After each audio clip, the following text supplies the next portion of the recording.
آموزش انرژی خوانی تاروت. درود و مهر پیام تاروتی های نازنین، امیدوارم حال دلتون عالی باشه. این ویدیو برای کسایی هستش که میخوام ببینن که آیا میتونن توی انرژی خوانی رشد داشته باشن، آیا ثبت نام کنن و اصلا توی این مسیر جای رشد براشون هست یا نه. بچه ها، من میخوام توی این ویدیو اول از اینکه یه صحبتی راجع به کلا تاروت داشته باشم با شما و یک آموزش خیلی کوچیک داشته باشم که ببینید که اصلا شما میتونید توی این مسیر قدم بذارید یا نه.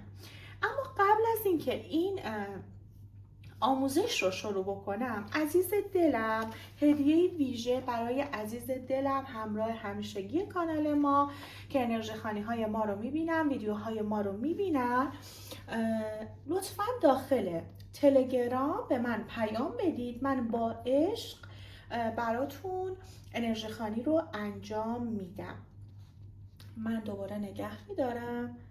بچه ها، اگر که تا انتهای هر انرژی خوانی با من همراه باشین و بعد کامنت بذارین، من از بین کامنت ها یکی رو انتخاب میکنم. هر بار هم همین کار رو انجام میدم.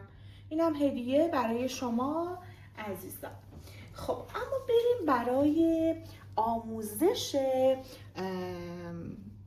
تاروت. ببینید بچه ها، ما کارت های تاروت در واقع ما 78 تا کارت تاروت داریم و انواع مختلفی. ببینید بچه ها، دیک های مختلفی ما داریم در واقع توی تاروت. و تاروتی که معمولا بهتون آموزش میدن تاروت رایدر ویت هستش، اما من توی آموزش هایی که به شما عزیزای دلم میدم، کارت های بیفور، خود کارت های رایدر ویت، کارت های افتر و کارت های نیو ورژن رو آموزش میدم. کارت های بیفور یک سکانس قبله، کارت های افتر یک سکانس بعده و کارت های نیو ورژن در واقع ورژن جدیدی از تاروت هستش.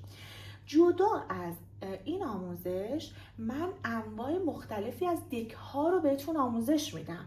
خب و انواع چیدمان ها، ترکیبات، تکنیت دیگه. ببینید بچه ها، هر چیزی ربط دهی، تمام تکنیک هایی که شما بتونید ریدینگ انجام بدید، بتونید در واقع کسی که میاد پیش شما میخواد از شما مشاوره معنوی بگیره، بتونید که کامل براشون باز کنید همه چیز رو، بهتون آموزش میدم. آموزش های من هم بچه ها 50 جلسه هستش و خیلی کامل و پشتیبانی داره.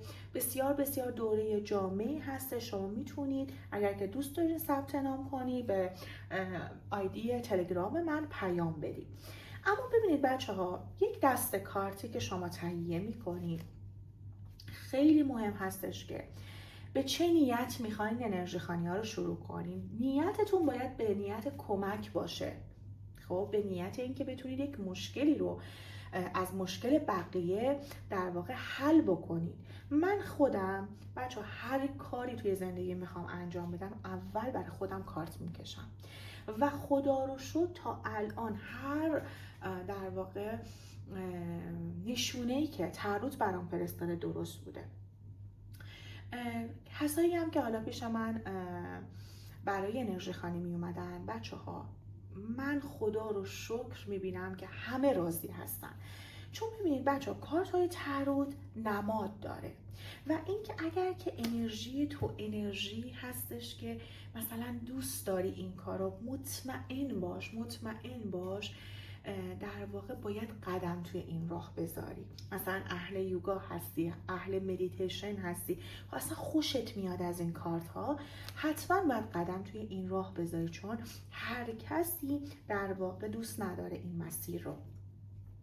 اما ببینید بچه ها، من میخوام یک آموزش 3 کارتی به شما بدم توی این در واقع آموزش، توی این ویدیو. ببینید بچه ها، مثلا طرف میخواد بپرسه، بچه ها خیلی آموزش تاروت خیلی گسترده است. این جزواتی که میبینید، این آموزش هایی که خیلی سطحی میبینید، واقعا نمیتونیم بگیم به این شکل نه، ولی من فقط اینجا میخوام بچه ها اشاره کنم، جزئی از تاروت رو به شما آموزش بدم، چون بسیار جامع هستش. به این شکل نیست که بگم الان با همین آموزش میتونید خیلی کارا کنید، نه، خواهش میکنم که این کار نکنید. اما ببینید بچه ها، من برای شما 3 تا کارت میکشم و توی 3 تا زمینه مالی، کاری و احساسی براتون بررسی میکنم. ببینید نحوه بر زدن کارت ها که به این شکل هستش، کلا میتونید به این شکل بر بزنید، میتونید به شکل در واقع ببینید به شکل رنگین کمانی میتونید بر بزنید، بکشید، حالا با حس خودتون بکشید، فرقی نمیکنه، هر کس هر جوری که راحت هستش. و بچه هایی که عنصر وجودیشون آب هستش، مثل آبان، مثل اسفند، مثل تیر، معمولا بچه‌هایی هستن که شهود بالایی دارن و بچه‌هایی هم که حس ششم قوی دارن. مثلا خوابایی که از بچگی می‌دیدن خوابایی بوده که درست در میومده، یا حدس و گمان‌هایی که می‌زدن درست در میاد. باید بهتون بگم که شما اگر توی تاروت در واقع وارد بشید به دنیای تاروت، میتونید خیلی سریع رشد کنید و کمک کنید. گفتم نیت ما کمک، اول کمک هستش. حالا ببینید بچه‌ها، من 3 تا کارت به صورت رندوم براتون میکشم و بعد براتون توضیح میدم که ببینید که چقدر شما اصلا راحت هستش و چقدر خود اشکال به شما کمک میکنن اگر که دوست دارین آموزش رو در واقع ببینید. خیلی خوب، ببینید بچه ها، من 3 تا برای شما کارت کشیدم. خب 3 تا کارتی که معمولا توی تکنیت ها ما آموزش میدیم که آموزش هامون در واقع آموزش های تکنیتمون 3 تایی، 5 تایی و 7 تایی هستش که الان 3 تایی رو میخوام بهت آموزش بدم. بچه ها خیلی به زبان ساده من به شما آموزش میدم. کارت وسط رو شما کارت چالش برمیدارید، حالا یا میکشید پایین یا میکشید بالا. کارت چالش یعنی چی؟ یعنی مشکل اون نیت، یعنی چالش اون نیت. خب حالا گوش بده، فکر کن که نیت شما احساسی هستش. میخواین بگین که آیا طرف عشق سابق من برمیگرده یا نه؟ خب میخوایم بدونیم که اصلا طرف برمیگرده یا نه. کارت وسط کارت چالش شماست، یعنی مشکل این که اون شخص به شما میخواد برگرده برنگرده رو داره برای من توضیح میده. پس من این کارت رو تحت عنوان کارت چالش برمیدارم. خوب گوش بده، کارت درویش برای شما در اومده. درویش عددش عدد 9 هست. اگر بخوام به صورت تصویری بهتون آموزش بدم، باز هم تاکید میکنم دارم جزئیش رو میگم بچه ها، همین کارت درویش کلی تفسیر داره، کلی تفسیر داره. یعنی شما اگر میخواین بشین بنویسید شاید 5 صفحه 10 صفحه هم حتی راجع به کارت درویش باید بنویسید.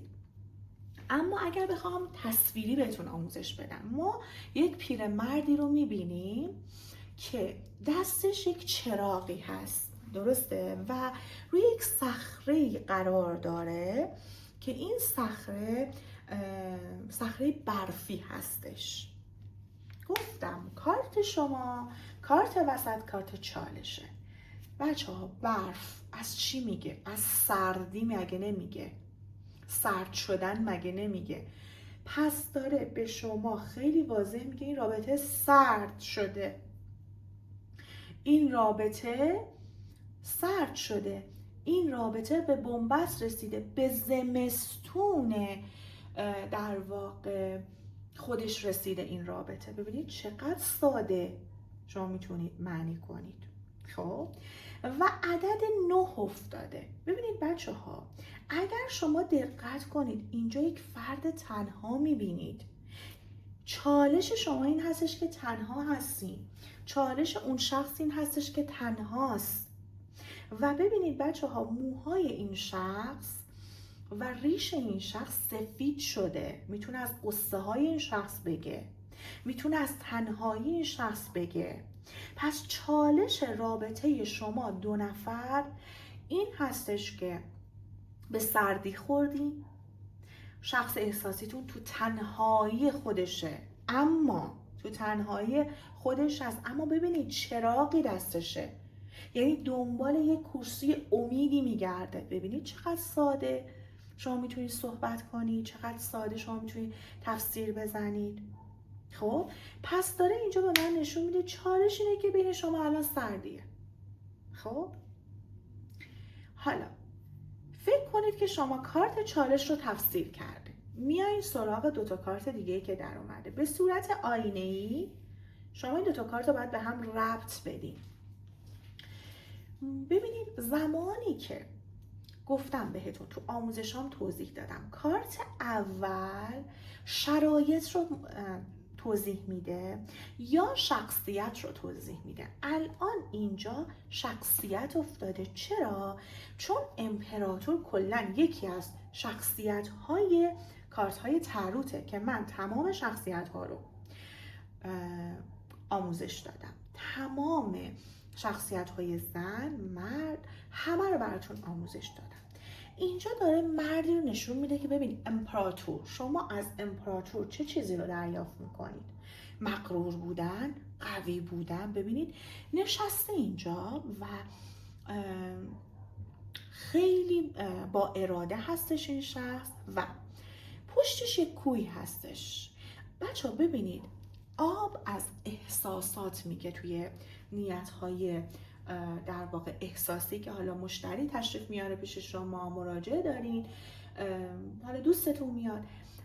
اگر شما انرژی آب رو دریافت کنید یعنی که اون احساسات کاملا وجود داره توی اون نیتی که حالا دارید. اینجا امپراتور شخصیت مغرور داده و ببینید بچه ها یک کوچولو اینجا جویباری داده. دارم نکته های طلایی بهتون میگم. جویبار به من نشون داده. میگم ببین احساس به شما داره ولی خیلی مغروره و احساساتش رو بروز نمیده. شما حالت چشمای امپراتور رو ببینید، حواسش به شما هست ولی شما از این ببینید میتونید با هم ترکیب کنید. شما از این سردی این شخص ناراحت هستین، زیاد به شما اهمیت نمیده، زیاد ببینید دوستتون داره، موقع گرفتاری هم حامی خوبی هست، اما الان رابطه به سردی و شما ناراحتین که چرا این شخص به شما ابراز علاقه آنچنانی نمیکنه. خب و نگاه کنید اینجا کارت آخر، کارت برج در اومده. یک آقا و یک خانومی از اون بالا پرت شدن پایین. درسته بچه ها؟ از اون بالا پرت شدن پایین و داره ته کارتتو به من نشون میده که سیاهی. شما سفر رو ببین سیاه، برج رو ببین خراب شده، آتیش رو ببین و بر اثر صاعقه انگار به این شکل شده، یعنی یک اتفاق ناگهانی. خب یعنی یک اتفاق ناگهانی، انگار این رابطه یهویی خراب شده. خب و حتی من میتونم بگم که از سمت یک آقایی رابطه خراب شده چون شخصیت آقا داده. درسته؟ پس اگر نیت شما نیت احساسی باشه میگیم که آیا این شخص به سمت شما برمیگرده؟ فعلا برگشت رو نمیبینم. ببینید آقا مثلا اگر طرف میخواد بپرسه که از شما که مثلا از من بپرسن پری جون آقا به سمت من برمیگرده، میگم ببین فعلا سردی افتاده، فعلا آقا داره در واقع تخت پادشاهیش نشسته و زیاد اهمیت نمیده، تو فکرش هست. چرا؟ چون چراغ افتاده. اما در حال حاضر ته فالت رو ببین، ته انرژی خواهی تو سیاه داده، بسته داده. خب پس میتونید بگید که عزیزم این رابطه نیاز به زمان داره، فعلا نمیبینم که آقا بخواد کاری کنه و چالش شما سردی رابطه شماست. ببینید بچه ها چقدر قشنگ شما میتونید معنی کنید. بچه ها من میتونم راجع به این سه تا کار 1 ساعت و خورده 1 ساعت 2 ساعتش هم صحبت کنم. فقط خواستم با چند تا نماد ساده براتون صحبت کنم که اصلا دستتون بیاد. ببینید شما با همین سه تا کارت میتونید مشتریتون رو در واقع راه بندازین. مشتری میاد یه نیت میخواد، یه تک نیت میخواد، شما خیلی راحت میتونید مشتریتون رو قشنگ تفسیر بزنید و براش توضیح بدین. خب و بچه ها با 3 تا کارت هم میتونیم ما فال کلی بگیریم، میتونیم انرژی خوانی کلی کنیم، ولی برای شروع فعلا من یه کوچولو برای شما مثال زدم که ببینید که ساده هست و چقدر قشنگه، چقدر شما میتونید تفاصیل قشنگی رو در واقع داشته باشید از کارت‌های تاروت. خب ببینید بچه‌ها، مثلا الان از این دک من میخوام برای شما بکشم. ببینید از این دک من میخوام برای شما بکشم. میخوام بپرسم از کارت‌های تاروت، آیا شخص احساسی شما رو دوست داره؟ میخوام ببینم شما رو دوست داره اصلا.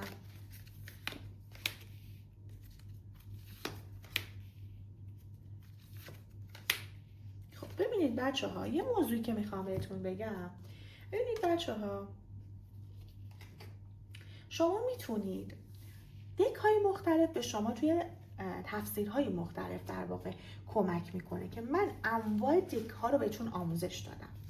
الان نیت ما اینه که این شخص شما رو دوست داره، کارت وسط، کارت چالش میکشیمش پایین، یعنی مشکل این رابطه اینه 5 سکه. بچه ها اصلا شما، من هیچ آموزشی به شما ندادم، شما شکل این کارت رو ببینید، انگار یک نفر اینجا قهر کرده، لباسهای کهنه پوشیده، بیرون از یک خونه‌ای قرار داره، توی سرما و تو شرایط سخت. غیر از اینه؟ تصویرش داره اینو به شما نشون میده. پس این چالش ارتباطی که در واقع شما میتونید با این شخص داشته باشین و اینکه آیا این شخص شما رو دوست داره یا نداره، این هستش که ببینید شما انگار دوست دارین محبت اون شخص رو داشته باشین. حالا بچه ها منظورم شمایی هستش که مثلا یه نفر به شما مراجعه کرده، خب میگم عزیزم، خانم محترم، آقای محترم، شما ببینید دستتون رو دراز کردین که این شخص به شما محبت کنه، این شخص به شما احساس خوبی بده، منتظرین که یک واکنشی از این شخص ببینید. این چالش شماست. طبق بچه ها تصویر دارم میگم، اگر بخوام معانیش رو بگم باید کلی صحبت کنم، کلی حرف بزنم. و اینکه چالشش رو براش توضیح میدیم و اینکه پرسیدن آیا دوست داره. ببینید کارت اول شرایط رو توضیح میده و موقعیت رو نشون میده، یا اینکه داره از خود صاحب فال میگه یا اینکه از اون شخص داره بر من صحبت میکنه. 7 جام داده. 7 جام از درگیری های فکری میگه. چرا از درگیری های فکری میگه عزیز دل من؟ شما ببینید اگر بخوام کارت رایدر ویت رو براتون توضیح بدم، اجازه بدین من 7 جام رو براتون بیارم. این یک مدل دکش هست و دکی که معمولا همه باش کار میکنن رایدر ویت هست دیگه، که من اول رایدر ویت آموزش میدم بعد بقیه دکا رو. ولی خب بقیه جاها فقط و فقط رایدر ویت رو آموزش میدن، حتی بیفور و افتر رو بهتون آموزش نمیدن.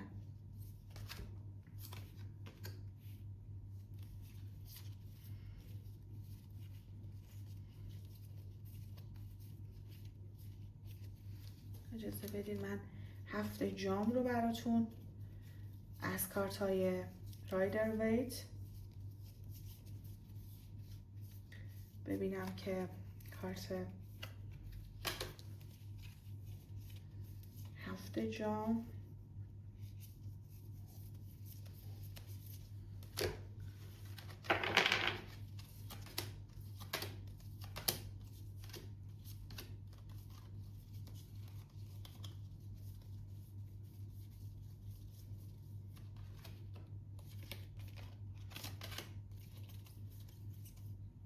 کارت 7 جام. بله خب ببینید کارت 7 جام، ببینید شخصی رو داره نشون میده پشتش به شما هستش. بچه ها 7 جام این خدایا چراغ جادو. ببینید چراغ جادو رو ببینید اینجا. این شخص توی فکر رویاها و آرزوهاش هستش. ببینید توی یک حالت این که انگار طرف خواب میبینه، طرف تو روی تو ابراست، ببینید تو تو ابراست دیگه. 7 جام جلوشه و داره به این جام ها فکر میکنه که حالا توی یکی از این جام ها مار هست، توی یکی از جام ها افتخاراتش هست، توی یکی از جام ها در واقع ببینید جواهرات وجود داره. پس داره فکر رو برای من از فکر برای من میگه. بچه خیلی تفاسیر داره، فقط دارم باز میگم جزئی از تفاسیر رو براتون میگم. خب پس داره از فکر میگه. اینجا هم همینطور، شاید مثلا توی این دک ابری وجود نداشته باشه، درسته؟ چون دک های مختلف بچه ها تصاویر مختلف دارن، ولی وقتی شما این رو کامل بلد باشین راحت میتونید بقیه رو تفسیر بزنید. ببینید توی یکی از این جامهاش خونه داره، توی یکی از جامهاش مار داره و کلا 7 جام شما رو یاد چی میندازه؟ فکر میندازه. میگم عزیز دل من، شما دارید به این شخص خیلی فکر میکنید و حتی اون شخص به شما فکر میکنه. من دارم یک تلپاتی رو میبینم، پس این شخص میتونه به شما فکر کنه. بله. 9 جام کارتی هستش که یک شخصی جامهاش رو بالا سرش، حالا بچه ها رایدر ویتش براتون میارم ببینید. توی کارت های رایدر ویت 9 جام نشسته، یک شخص رو نشون میده، نشسته جامهاش رو بالا سرش گذاشته و خیلی خوشحاله. ببینید اینجا نشسته و خیلی خوشحاله و انگار منتظر شماست، انگار منتظر که شما بهش پیشنهاد بدین. و جام ها از احساسات میگن. چرا؟ چون من بهتون گفتم انرژی آب از احساسات میگن، به خاطر همینم از متولدین عنصر آب احساسی هن. اصلا شما مثلا اگر تیرماهی ها رو ببینید بسیار احساسی هستن، اسفندماهی ها هم همینطور، آبانماهی ها هم همینطور. و پس میگن که عزیز دل من، این شخص به شما احساس داره، جام افتاده، بله به شما احساس داره، منتظر شما هم هست، تو فکر شما هم هست و شما خیلی راحت میتونید کسی که اومده پیش شما آموزش ببینه رو، کسی که اومده پیش شما مشاوره معنوی ببینه رو قشنگ راهنمایی کنید. بچه خیلی ساده، اما ببینید خیلی ساده است. اما بچه ببینید من دارم تفاصیل میگم. همین کارت 7 جام که داره از فکر اون شخص میگه، تو شرایط دیگه، تو ترکیبات دیگه معنی دیگه ای رو میده. متوجه این بچه ها؟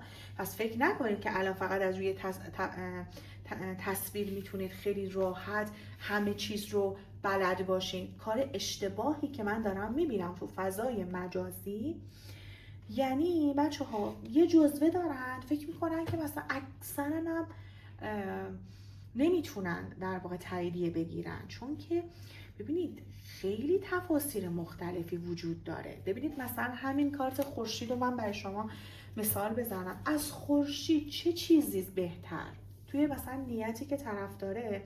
خب خورشید میفته، روشنایی دیگه. اما فکر کنید مثلا طرف میاد میگه که پریا جون ببین که آیا پارتنر من به من خیانت میکنه؟ خب اگر مثلا طرف بلد نباشه خورشید بیفته، حالا مثلا توی سه ترکیبات میگه نه روشنایی افتاده، دیگه حواسش نیست که اگر خورشید با یک سری ترکیبات بیاد میخواد دست اون طرف رو برای تو روشن کنه، یعنی میخواد برای تو بگه که عزیزم، مثل روز برای تو میخواد روشن کنه، بگه که عزیز دل من. ببینید مثلا فکر کنید کارت ماه و ستاره کنار همدیگه بیاد، ماه و خورشید کنار همدیگه بیاد، یا مثلا 5 شمشیر بیاد، یا مثلا 7 شمشیر بیاد.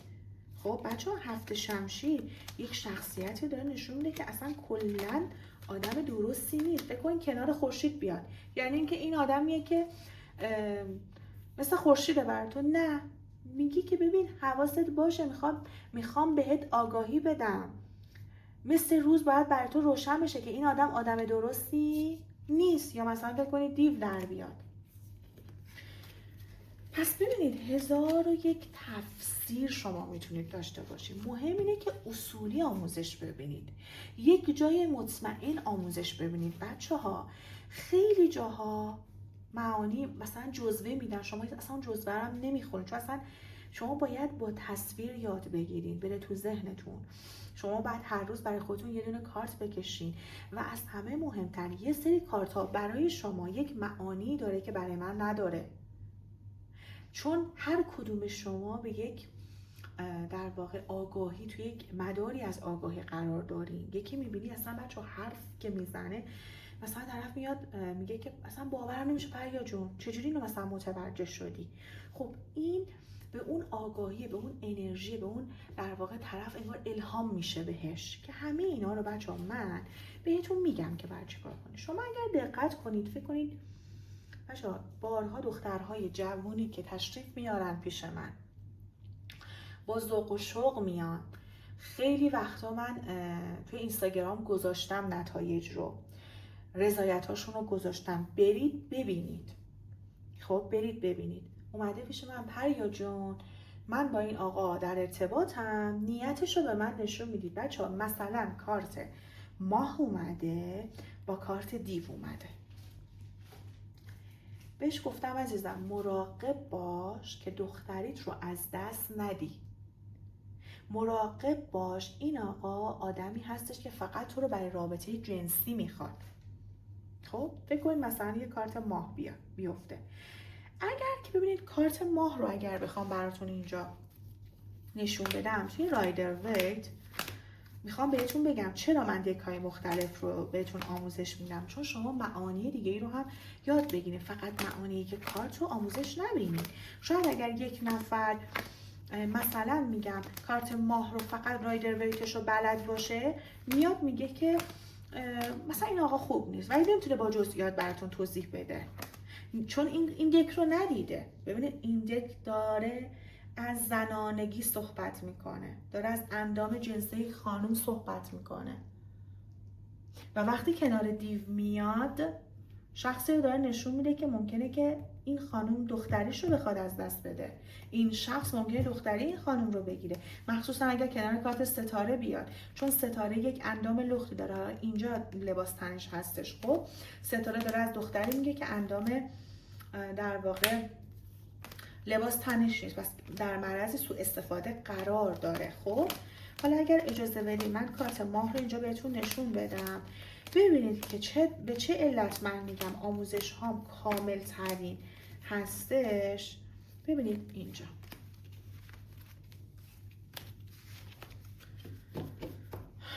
بچه ها، ببینید کارت ماه در اومد. کارت ماه، آیا اینجا شما از بدن یا اندام خانومی رو میبینید؟ نه، کارت کلا منفی هست. خب کارت هشدار هست، اما ببینید شما توی این دک دارید بدن یک خانم رو میبینید، پس اگر که فقط اینو بلد باشید ممکنه ریدینگتون اشتباه در بیاد. اینه که من بقیه دک ها هم به شما آموزش میدم. ببینید اینه که من بقیه دک ها رو هم به شما آموزش میدم. این مثلا رایدر ویتش هست. پس حواستون باشه کجا آموزش میبینید. اگر که واقعا میخواین یک آموزش حرفه‌ای ببینید بچه ها تحقیق کنید راجع به اون شخص. خب اینطوری نیست که فقط یه جزوه رو بلد باشین بچه ها، فقط یه معنی رو بلد باشین بخواین بیاین مشتری به قول معروف را بندازین، یا اینکه بخواین پذیرش مشتری داشته باشه. این کار درست نیست بچه ها. خب چون اگر شما یک چیز رو اشتباه بگین، شما اینجا هستین که بتونید کمک کنید به طرف. اینطور نباید باشه که خدایی نکرده. البته اینو هم بهتون بگم تنها خداوند از همه چیز آگاه هستش، اما باید بهتون بگم که اون طرفی که میاد پیش شما باید یک در واقع شما به یک سطحی از آموزش رسیده باشین، یک در واقع دوره های خوبی رو دیده باشین که بتونید به اون طرف کمک کنید. خب اگر نه بچه ها تا دلتون بخواد پیج انرژی خوانی وجود داره، خیلی زیاد وجود داره و خیلی هم دارن انجام میدن، ولی به نظر من اگر که میخواین رو اصول آموزش ببینید باید حواستون باشه.